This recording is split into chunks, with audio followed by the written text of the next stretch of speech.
আচ্ছা, আজকে ফার্স্ট যে সিটিং অ্যারেঞ্জমেন্টটা করব, এখানে কি বলছে দেখ, 8 friends P, Q, R, S, T, U, V and W are standing in a straight line facing north but not necessarily in the same order. মানে 8টা বন্ধু আছে, এগুলো তাদের নাম, ওরা একটা স্ট্রেট লাইনে বসে আছে নর্থের দিকে ফেস করে, but not necessary in the same order. মানে এখানে যেরকম বলেছে তেমনই বসেনি, ওদের মতো করে ওরা বসে আছে। R and W are immediate neighbours of S, S এর ইমিডিয়েট নেবার হবে R and W. V is the immediate neighbour of U and W, V হচ্ছে ইউ আর ডাব্লিউর immediate neighbour. T and Q are immediate neighbours of P, P আর Q হচ্ছে P এর immediate neighbour. Neither T nor R is at the extreme ends of the line. T বা R কেউই এই লাইনটার একদম শেষে বসে নেই, না লেফটে না রাইটে, কোনো একটা শেষে T আর R নেই, অন্য কেউ আছে। আর বলছে U is on the right of T but not immediate right. U হচ্ছে T এর রাইটে আছে বাট ইমিডিয়েট রাইটে নেই। কোয়েশ্চেন দিয়েছে এখান থেকে যে which of the following statement is or are true? S is on the immediate right of W, R is between T and S, U is at the extreme left end of line, who among the following are immediate neighbors? অপশনগুলো দিয়েছে, 4-5টা করে option থাকবে, আমি এখানে সবকটা লিখিনি, অনেকটা লিখতে হবে বলে আমি 3টে অপশন লিখেছি, না হলে তোদের এক্সামে 5টা করে অপশন থাকবে। একইভাবে বলেছে who among the following are at the extreme ends of the line, who among the following sits third to the left of W, who among the following sits second to the right of P। এবার যেটা আমি তোদের প্রথম বললাম খুব ভালোভাবে মনে রাখতে হবে, নর্থ, সাউথ, ইস্ট, ওয়েস্ট। যখন আমি নর্থের দিকে চেয়ে থাকবো তখন এটা আমার লেফট, এটা আমার রাইট। যখন আমি সাউথের দিকে চেয়ে থাকবো তখন এটা আমার হবে রাইট, এটা আমার হবে লেফট। ঠিক আছে?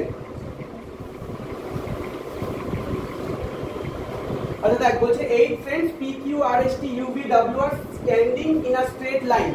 প্রথমেই আমরা স্ট্রেট লাইন টেনে দেবো না, কখনো পাজল করতে গেলে একমাত্র যখন সার্কেল হবে, যখন স্কোয়ার হবে তখন আমরা ড্রয়িং করবো, সার্কেল করবো বা স্কোয়ার করবো। যখন স্ট্রেট লাইনে বলবে প্রথমে একটা স্ট্রেট লাইন লম্বা করে টেনে নেবো না, আমি যেরকম করাচ্ছি সেরকম ভাবেই অ্যাপ্লাই করবো। নর্থে ফেস করে আছে এটা মনে রাখতে হবে প্রত্যেকে, মানে 8 জনই নর্থে ফেস করে আছে আর সেম অর্ডারে বসেনি। কি বলছে, আর and W are immediate neighbour of S. Immediate নেবার মানে কি, আমার একের প্রতিবেশী, নেবার মানে প্রতিবেশী, মানে আর আর ডাব্লিউ হচ্ছে এস এর প্রতিবেশী।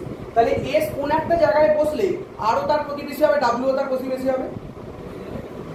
এস এমন কোন জায়গায় বসলে মিডল পজিশনে, তাহলে ওটাই আগে আমি অ্যাপ্লাই করবো। এস এখানে বসালাম, আর এখানে বসালাম, ডাব্লিউ এখানে বসালাম। এটা আবার উল্টো তো হতে পারে, ডাব্লিউ এখানে হতে পারে, আর এখানে হতে পারে, তাই ঠিক নিচে আমি আরেকবার ডাব্লিউ এখানে বসাবো আর এখানে বসাবো। নেক্সট কি বলছে দেখ, P and Q are immediate neighbors of V. V is the immediate neighbor of U and W. এটাও আমি তাহলে এইটা আমি লিখে নিয়েছি, তাই এটা একটা লাইন দিয়ে দিই। V is the immediate neighbor of U and W. তাহলে ঠিক একইভাবে এখানেও অ্যাপ্লাই করব। এখানে যখন W আছে, V তো দুজনের নেবার, U আর W, তাহলে এখানে যদি W থাকে তাহলে V কে এখানে বসাবো, U কে এখানে বসাবো। আর ঠিক একইভাবে এখানে V কে বসাবো, এখানে U কে বসাবো। 5 জন বসে গেছে, এখানে 5 জন বসে গেছে, এটাও আমার কমপ্লিট। এবার বলছে দেখ, T and Q are immediate neighbors of P. T আর Q হচ্ছে P এর ইমিডিয়েট নেবার। এবার আমরা এখন জানি না P কোথাও বসেছে, তাই এইটাকে আমরা এখন নেব না। পরেরটাই যাই দেখি, neither T nor R is at the extreme ends of the line. T বা R কেউই লাইনের এক্সট্রিম এন্ডে নেই, মানে এইখানে টি বসতে পারে না বা একদম শেষেও টি বসতে পারে না, আবার এখানেও আর বসতে পারে না, একদম শেষেও আর বসতে পারে না, আমাদের তার মাঝখানে রাখতে হবে। আর একটা বলেছে U is on the right side of T but not immediate right. U হচ্ছে টি এর রাইট সাইডে আছে বাট ইমিডিয়েট রাইটে নেই। তাহলে এই কথাগুলো মাথায় রেখে আমাকে এখানে লিখতে হবে, neither T nor R is the extreme ends of the line. আর একটা কি বলেছে না, T and Q are immediate neighbors of P. তাহলে আমি দেখি এখানে 1 2 3 4 5, ঠিক আছে, 5 জন বসেছে, আরো 3 জনকে বসাতে হবে। T, Q আর P বসে গেলে হয়ে যাবে। তাহলে T টাকে এমন কোন জায়গায় বসালে একদম এক্সট্রিম এন্ডে যাবে না। T and Q আর ইমিডিয়েট নেবার্স অফ P, ঠিক আছে। তাহলে আমি যদি এখানে T কে বসাই, এখানে যদি P কে বসাই, আর এখানে যদি Q কে বসাই, তাহলে T আমরা যেটা বলেছি এখানে কি বলেছে, T and Q আর ইমিডিয়েট নেবার্স অফ P, বলেছি সেটা P and Q are immediate neighbors of P. P neither T nor R is at the extreme ends of the row. দেখ একদম শেষে T ও নেই R ও নেই, কিন্তু এই কম্বিনেশনে বসালে আমার আসতো না, কারণ এখানে R আসছে। আমি এরপর যদি এদিকে নিয়ে যাই, নয় T বা কেউ না কেউ ধারে আসবে, যার জন্য আমি এইটাকে অ্যাপ্লাই করলাম। তো এখানে আমার প্রত্যেকটা মিলে গেছে। একবার প্রথম থেকে দেখে নে, R and W are immediate neighbors of S. R R W S এর immediate neighbors. V is the immediate neighbor of U and W. V হচ্ছে U আর W এর immediate neighbor. T and Q are immediate neighbors of P. T আর Q হচ্ছে P এর immediate neighbor. Neither T nor R is at extreme ends of the line. একদম এন্ডে T ও নেই R ও নেই। U is on the right of T but not immediate right. T এর রাইটে U আছে but immediate right এ নেই। সবকটা মিলে গেল, তার মানে আমার পাজলটা ঠিক আছে। কোশ্চেন অ্যাটেন্ড করব। তারপর which of the following statement is or are true? S is on the immediate right of W. S কি immediate right আছে W? ভালো করে দেখ, ওইটা মনে রাখবি, নর্থ সাউথ ইস্ট ওয়েস্ট অনুযায়ী আমার লেফট রাইট কোনটা হবে। সবাই নর্থের দিকে চেয়ে আছে, মানে এটা আমার লেফট, এটা আমার রাইট, প্রত্যেকের লেফট এটা, প্রত্যেকের রাইট এটা। কোশ্চেনে কি বলেছে যে S is on the immediate right of W. S কি ইমিডিয়েট রাইট, মানে W এর ইমিডিয়েট রাইটে আছে, নেই তো, লেফটে আছে তো, তাহলে এটা হবে না। কোনটা ট্রু আমাকে সেটা আইডেন্টিফাই করতে বলেছে। R is between T and S. T R S এর মাঝে R আছে, তাহলে এটাই আমার সঠিক। Next, who among the following are immediate neighbors? তারা মানে ইমিডিয়েট নেইবার মানে পরপর বসেছে। QT বসেছে, বসেনি। T আর R বসেছে, বসেছে, তাহলে এটা হবে আমার answer. who among the following are at the extreme ends of the line? কারা লাইনের শেষে বসেছে, Q আর U, তাহলে এটা আমার ঠিক answer. who among the following sits third to the left of W? W third লেফটে কে বসেছে বল তোরা দেখে। who among the following sits third to the left of W? D। এটা 1 নম্বর, এটা 2 নম্বর, এটা 3 নম্বর, থার্ড লেফটে, তাহলে T বসেছে। who among the following sits second to the right of P? Ball P এর সেকেন্ড রাইটে কে বসেছে, R। বুঝতে পেরেছিস?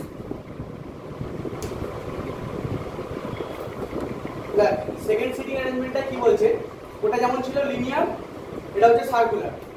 বলছে 8 friends A B C D E F G and H are sitting around a circular table but not facing the center. Centre face করছে না মানে কি, সেন্টার মানে হচ্ছে নর্থ, আর যদি সেন্টার ফেস না করছে, যদি আউটওয়ার্ড ফেস করে, তাহলে হচ্ছে সাউথে ফেস করছে। এটা মনে রাখি, ঠিক আছে? তাহলে একটা সার্কেলে বসে আছে, গোল টেবিল ধরে নে, সেন্টার বলছে ফেস করে নেই, নট ফেসিং দ্য সেন্টার, তাহলে এইদিকে, ঠিক আছে? তাহলে এটা লেফট হবে, এটা রাইট হবে, এই একটা জিনিস মনে রাখবো। আর যদি এইদিকে বলতো, তাহলে এটা লেফট, এটা রাইট, ঠিক আছে? যখন এইদিকে ফেস করবে তখন এটা লেফট হবে, এটা রাইট হবে, ঠিক আছে?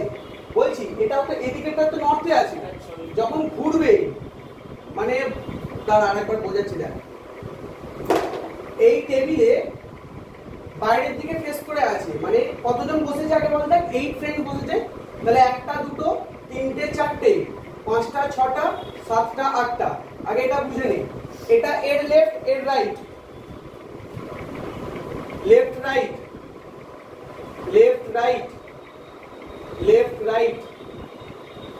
এদিকে যখন আসবে এটা এর লেফট, এটা এর রাইট, এটা এর লেফট, এটা এর রাইট, এটা লেফট, এটা রাইট, এটা লেফট, এটা রাইট।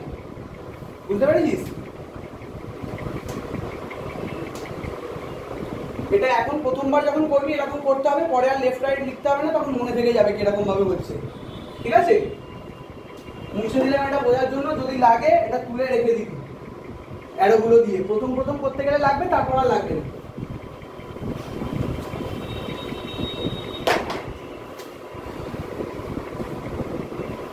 করছি দেখ, বলছে 8 friends A B C D E F G H are sitting around a circular table but not facing the center. মানে সবাই বাইরের দিকে ফেস করে আছে। একটা সার্কেল করব, 8 জনকে বসাবো, 1 2 3 4 5 6 7 8, সবাই বাইরে ফেস করেছে, 4টে অ্যারো দাও। এটা দিয়ে মনে রাখো f is third to the right of b b এর থার্ড রাইটে f বসেছে তাহলে যদি ধরি আমি b এটা f is third to the right of b b এর থার্ড রাইট কোনটা হবে বল কোনখানটা এদিকে আসবে তো এটা রাইট তাহলে 1 2 3 এখানে হবে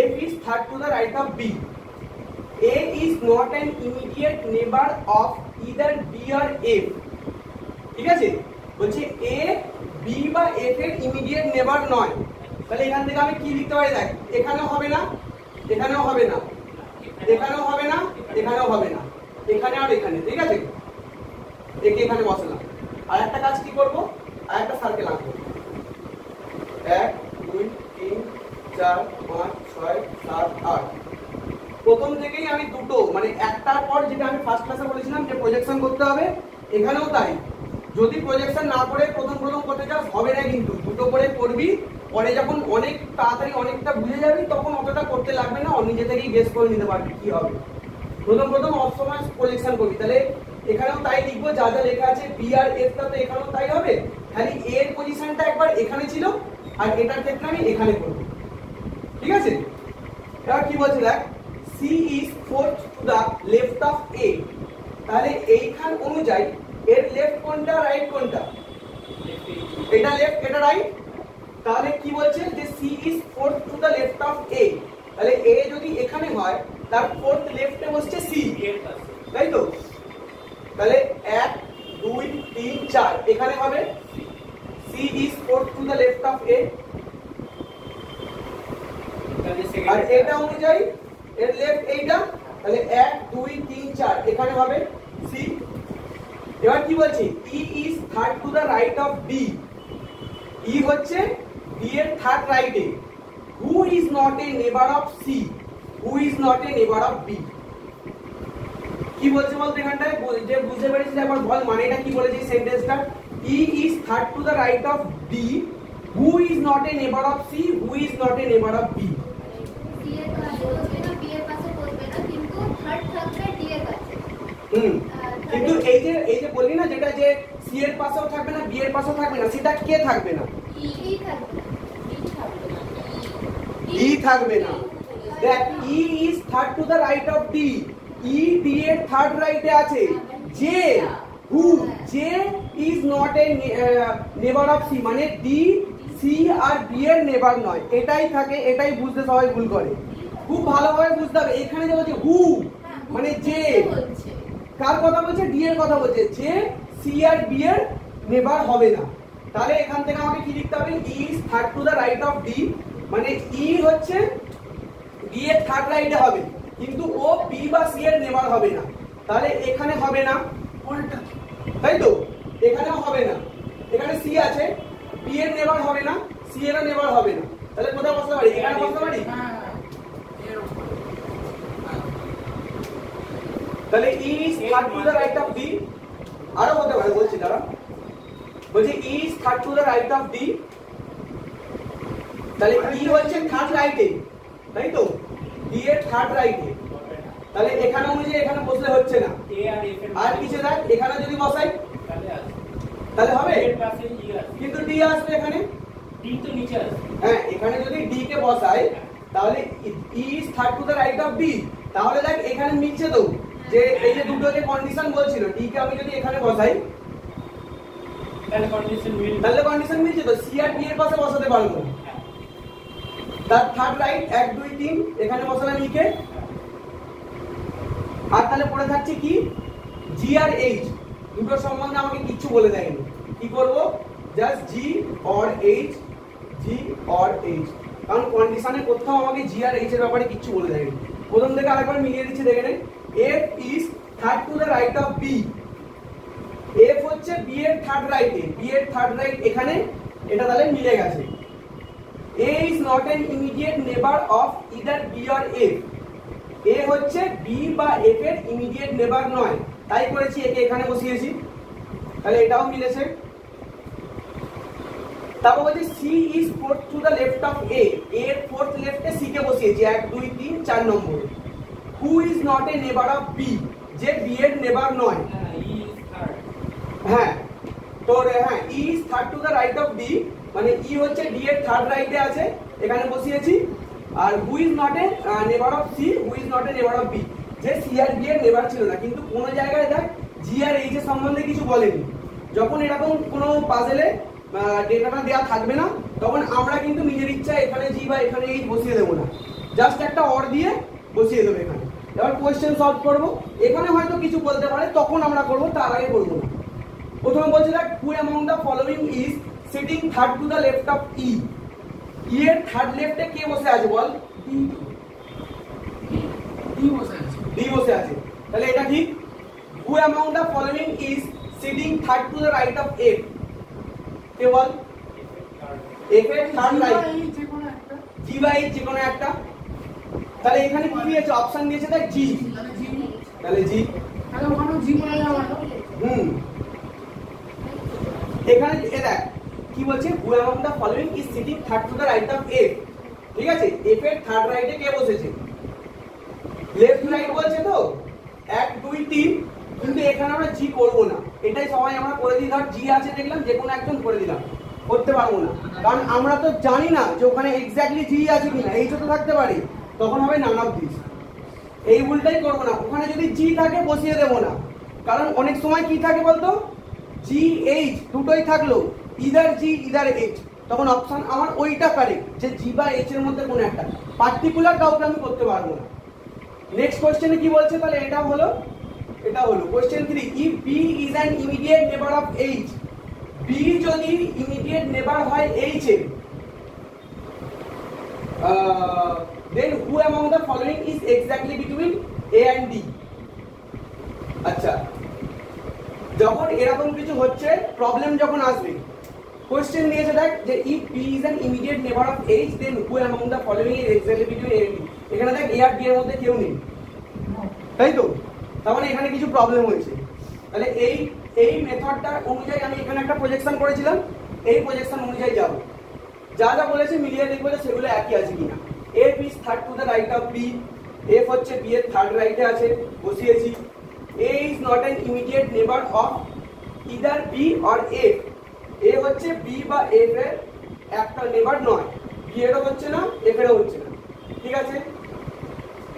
C is fourth to the left of A, A এর ফোর্থ লেফটে C কে বসিয়েছিলাম, এত দূর অবধিও করেছি। E is third to the right of D, E হচ্ছে D এর থার্ড রাইটে, যে C আর B এর মাঝে বসবে না, তাহলে এখানেও বসবে না, এখানেও বসবে না। তাহলে যদি আমি এখানে বসাই D K, E is third to the right of D, D যদি এখানে হয়, তাহলে তার থার্ড এগেলে এখানে হবে E, E is third to the right of D, ঠিক আছে? থার্ড রাইটে বসিয়েছি। Who is not a neighbor of C, তাহলে এখানে হবে GH, এখানে হবে G আর H। কোশ্চেন কিন্তু এগুলো ঠিকঠাকই আছে, যখন করবো আবার দেখতে পাবি। Who among the following is sitting third to the left of E, E এর থার্ড লেফটে কে বসেছে? 1 2 3 D, আমরা তাই করেছিলাম। তার মানে যদি দেখিস কোশ্চেন অ্যাটেম্প্ট করতে গিয়ে কিছু প্রবলেম হচ্ছে, তখন বুঝবো এটা আমার ভুল হয়েছে, তখন এই যে সেকেন্ড প্রজেকশনটা করেছিলাম সেটা কাজে লাগবে। এখানেও দেখ এটাও মিলে যাবে। Who among the following is sitting third to the right of F, F এর থার্ড রাইটে কে আছে? এখানে F কোথায় আছে? এখানে আছে, তার থার্ড রাইট মানে একটা দুটো তিনটে A বসেছে, তাহলে এখানে এই যে যেটা নান অফ দিস হয়েছিল এটা A হবে, এই যে F এর থার্ড রাইট হচ্ছে A বসেছে। এবার বলছে if B is an immediate neighbor of H, then who among the following is exactly between A and D? এবার পাবো, দেখ বলছে যদি if B is an immediate neighbor of H, যদি H এর immediate neighbor B হয়, মানে এটা অ্যাজিউম করছে যে এটা H, তাহলে A আর D এর মাঝে কে থাকবে? এটা যদি H হয় তাহলে এটা G। In which of the following pair is the second person on the immediate right of the first person? বলছে in which of the following pair is the second person on the immediate right of the first person? মানে কি বুঝতে পারছিস কিছু?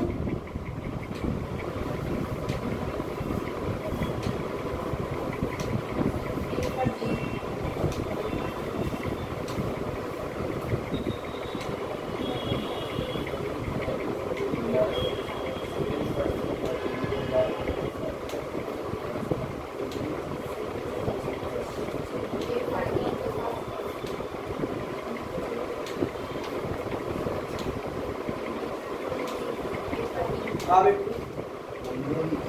ইয়ারের কোনজন মানে সেকেন্ডের কোন পাঁচজনের একদম ডান দিকে ডিআরএফ এফআরডি। তারপর কি বলছে which of the following statement is or true, কোনটা হবে দেখ, B and H are immediate neighbours, D is second right of C, none is true, none of this, কোনটা হবে বল?